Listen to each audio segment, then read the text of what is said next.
Hello everyone. In this very short video, I'm gonna show a Python code to add two numbers. So first, I'm going to define my first number. So that is num1 equal to 25.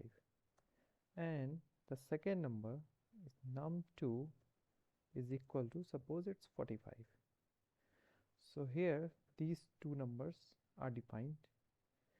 Now the sum is equals to num1 plus num2, and here we add two numbers.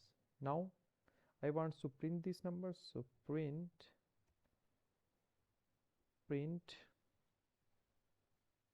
the sum of two number is, and our sum. So here the answer is 70. So in this way you can add any two number by using the Python code.